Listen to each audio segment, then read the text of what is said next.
Today's class we begin with the solution of yesterday's, that means previous classes question. The question given in previous class is what will be the common temperature of Celsius and Fahrenheit scales. The temperature of Celsius at one point will be equal to the temperature of Fahrenheit. What is that temperature?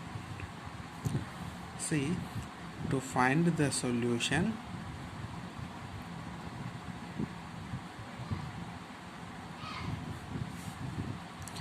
let us take Celsius temperature T is x degrees Celsius.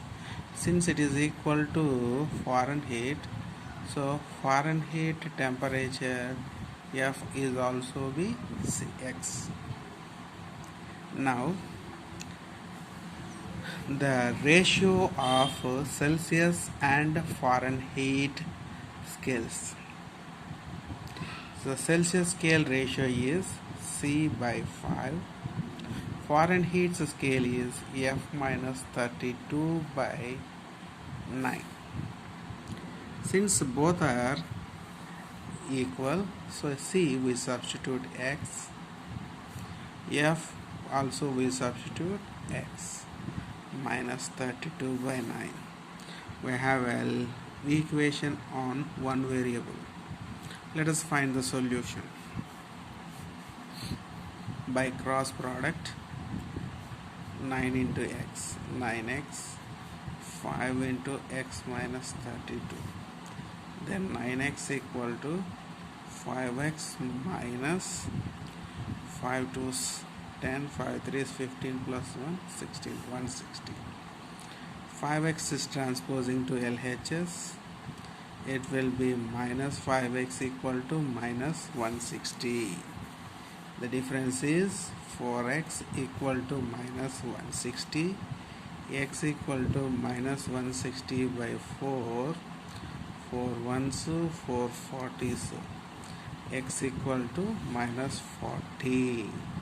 Means what?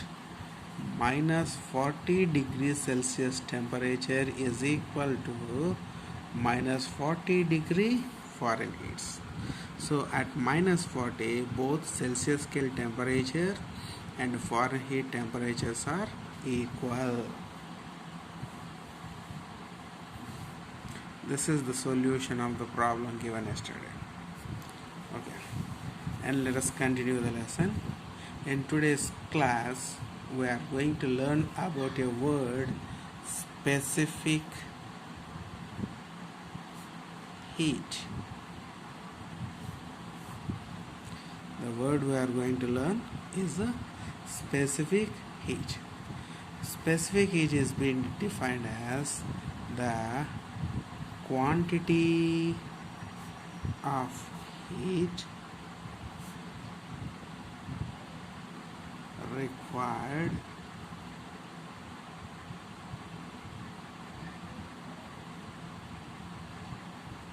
by a substance is the quantity of heat required by a substance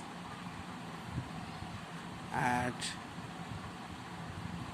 unit mass for 1 degree rise in temperature. So this definition we actually get from the equation Q equal to ms delta T is a formula which is used to derive the quantity of heat, where Q is called heat, m is called mass, delta T is rise in temperature, and S for specific heat. When we make S subject, the equation turns m delta T, Q by m delta T, assuming mass is 1 unit and rise in temperature is 1 degree.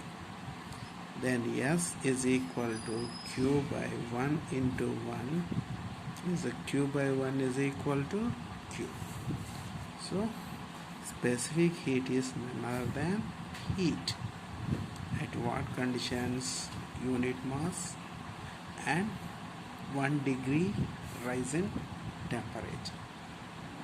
This is specific heat. Okay, and this equation I forgot to explain. This equation comes from the factors affecting the quantity of heat.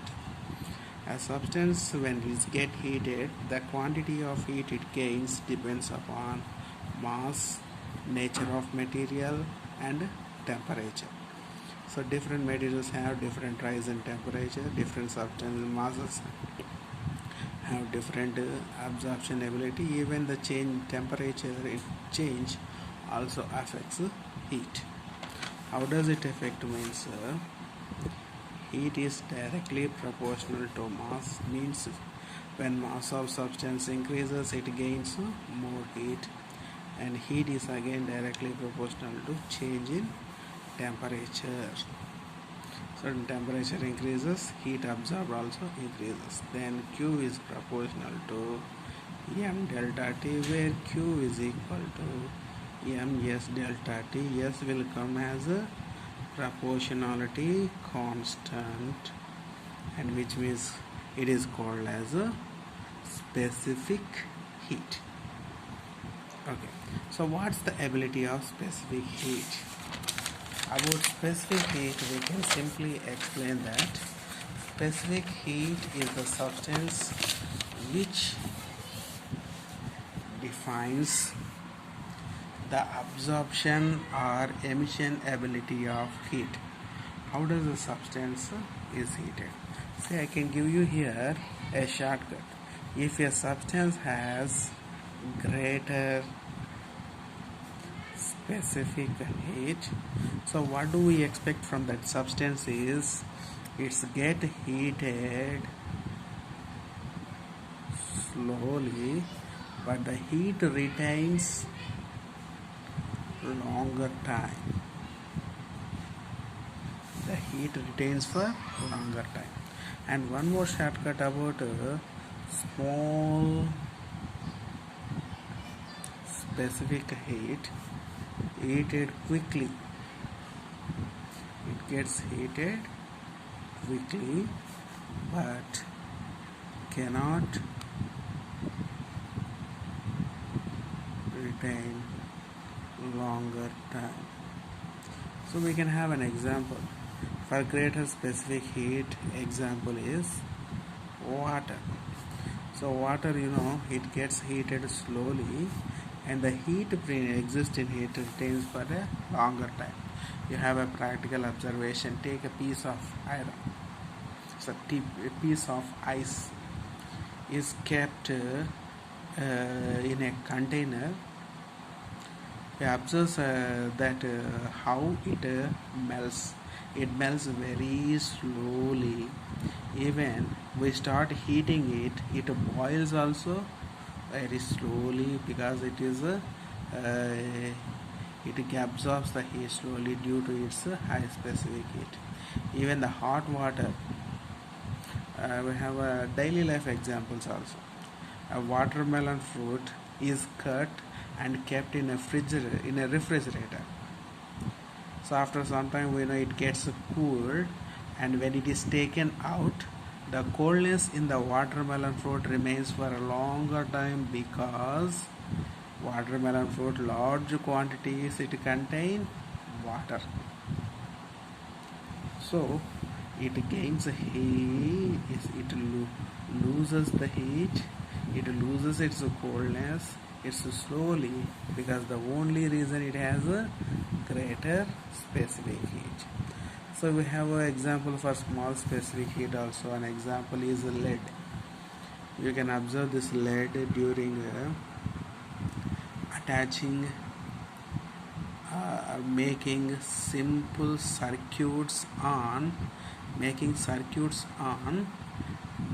electronic gadgets. So this is lead is usually used for soldering wires. Why is it used for soldering wires? Soldering of wires because the low absorption, such low specific heat. Since it has the low specific heat, it gains heat quickly, it melts, and again it cools quickly and solidifies. See, a soldering gun kept near to this lead wire. So soldering gun is always hot. Hot soldering gun, when kept near to it, lead immediately melts.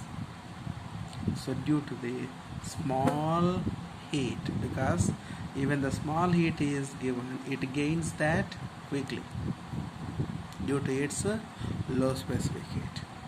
So it immediately melts, and the drop of this lead when is poured on wires, connected wires, immediately the molten lead cools and solidifies.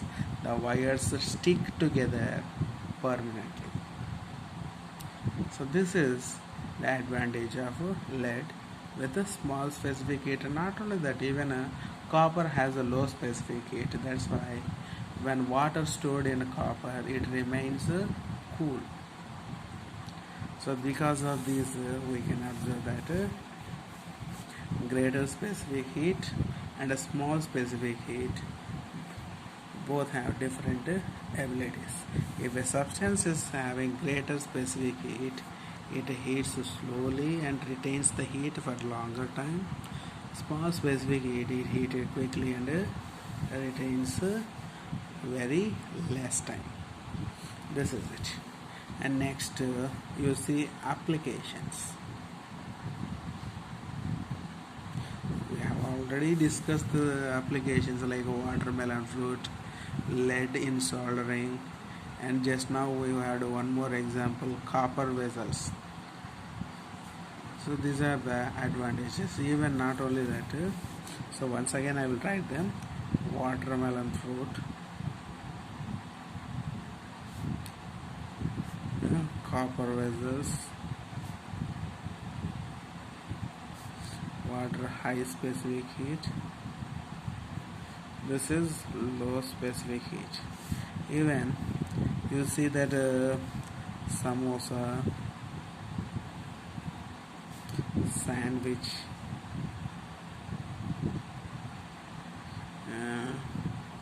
burger, this kind of materials you observe, those remains cool outside, but when we try to eat, the inner spicy materials remain very hot because the inside spicy material contain moisture with water moisture. So this water moisture takes those quantity of heat for longer time, remains the heat longer time, so that the heat will not remain. So the heat will remain for a longer time and they will not get cool. They remain hot for longer time. So these are some applications of specific heat. Okay, so this is some introductory part of specific heat and their advantages. So you can say a lot of, even ancient days people are going to use copper vessels for cooking, because since the low specific heat of copper vessels, when we start heating them, they absorb the heat quickly and food will be cooked faster. Even in present generation, when cooking utensils we purchase from market, we can see the copper lining of lining remains at the bottom. This copper lining makes the vessels to get heated quickly, and quickly we can cook the food, and we can save the fuel consumption. So fuel energy consumption can be saved. So this is the importance of specific heat. Okay, this is it. And in next class we are going to learn about an experiment which is helpful to find the specific heat for a solid material.